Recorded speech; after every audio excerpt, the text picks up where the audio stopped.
नमस्ते मित्रों, आज हम जानेंगे अहिल्याबाई से नारियों को सीखना चाहिए। कितनी महानता छुपी है नारियों के अंदर। महिलाओं में अथाह सामर्थ्य छुपा है। जितने भी बड़े बड़े संस्कृति व राष्ट्रप्रेमी योद्धा, महापुरुष, ऋषि मुनि, वैज्ञानिक, नेता आदि जो भी महान हुए हैं, उनके पीछे माँ का सबसे बड़ा हाथ है। माँ के अच्छे संस्कार के कारण ही बच्चे महान बनते हैं। इसलिए शास्त्रों में नारी को नारायणी भी कहा गया है। लेकिन आज की नारी पाश्चात्य संस्कृति का आधुनिकीकरण करने के कारण दुर्व्यसन में फंसकर अपनी महिमा भूल गई है। उसे एक भोग्य के रूप में लोग देखने लगे हैं। इतिहास भी सही नहीं पढ़ाया जाता है, जिसके कारण महिला अपनी महिमा भूल गई है। अहिल्याबाई होलकर भारत में जिन महिलाओं का जीवन आदर्श वीरता, त्याग और देशभक्ति के लिए सदा सदा याद किया जाता है, उसमें रानी अहिल्याबाई होलकर का नाम प्रमुख है।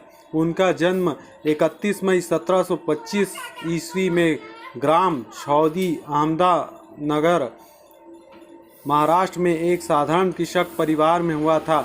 इनके पिता श्री मणक्को जी सौ सिंधे परम शिव भक्त थे, अतः यही संस्कार बालिका अहिल्या पर भी पड़े।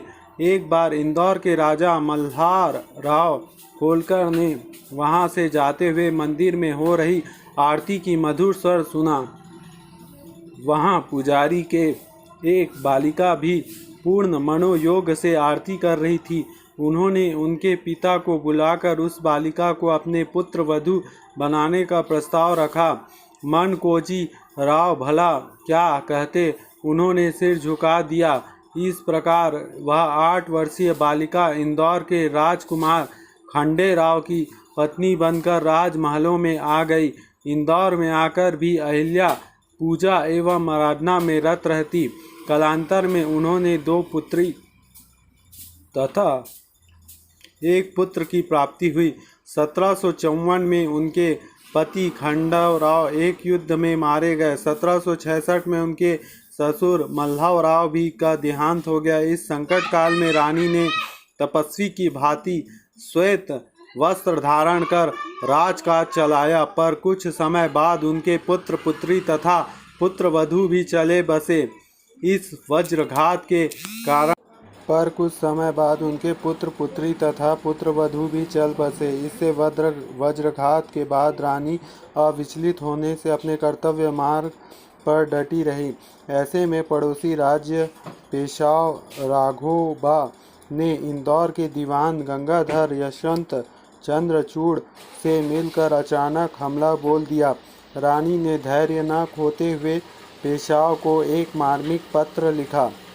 रानी ने लिखा कि यदि युद्ध में आप जीतते हैं तो एक विधवा को जीतकर आपकी कीर्ति नहीं बढ़ेगी, और यदि हार गए तो आपके मुख पर सदा को कालिक पुत जाएगी। मैं मृत्यु या युद्ध से नहीं डरती, मुझे राज्य का लोभ नहीं है, फिर भी मैं अंतिम क्षण तक युद्ध करूंगी। इस पत्र को पाकर पेशवा राघोबा चकित रह गए।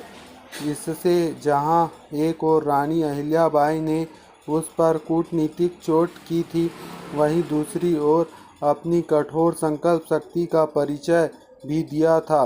रानी ने देशभक्ति का परिचय देते हुए उसे अंग्रेज के षड्यंत्र से सावधान किया था, अतः उसका मस्तक रानी के प्रति श्रद्धा से झुक गया और वह बिना युद्ध किए ही पीछे हट गया। रानी के जीवन का लक्ष्य राज्य भोग नहीं था, वे प्रजा को अपनी संतान समझती थी। वे घोड़े पर सवार होकर स्वयं जनता से मिलती थी। उन्होंने जीवन की प्रत्येक क्षण राज्य और धर्म के उत्थान में लगाया। एक बार गलती करने पर उन्होंने अपने एकमात्र पुत्र को भी हाथी के पैरों से कुचलवाने का आदेश दे दिया, पर फिर जनता के अनुरोध पर उसे कोड़े मार कर ही छोड़ दिया। धर्म प्रेमी होने के कारण रानी ने अपने राज्य के साथ साथ देश के अन्य तीर्थों में भी मंदिर, कुएं, बावली, धर्मशालाएं आदि बनवाए। काशी का वर्तमान काशी विश्वनाथ मंदिर 1780 में उन्होंने ही बनवाया था। उनके राज्य में कला, संस्कृति, शिक्षा, व्यापार, कृषि आदि सभी क्षेत्रों का विकास हुआ था।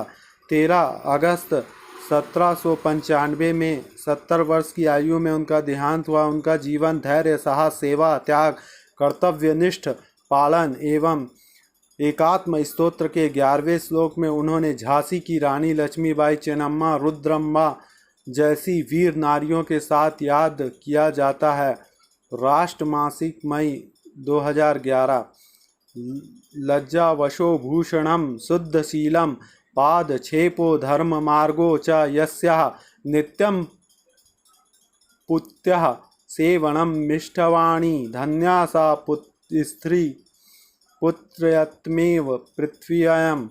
जिस स्त्री का लज्जा ही वस्त्र और विशुद्ध भाव ही भूषण हो, धर्म मार्ग में जिसका प्रवेश हो, मधुर वाणी बोलने का जिसमें गुण हो, वह पति सेवा परायण श्रेष्ठ नारी इस पृथ्वी को पवित्र करती है। भगवान शंकर महर्षि गर्ग से कहते हैं कि जिस घर में स्वर्ण गुण संपन्न नारी सुख पूर्वक निवास करती है, उस घर में लक्ष्मी निवास करती है। हे वत्स, कोटि देवता भी उस घर को नहीं छोड़ते। अब समय आ गया है नारी पाश्चात्य संस्कृति को छोड़कर भारतीय संस्कृति को अपनाकर अपनी महानता पहचाने। जय श्री राम।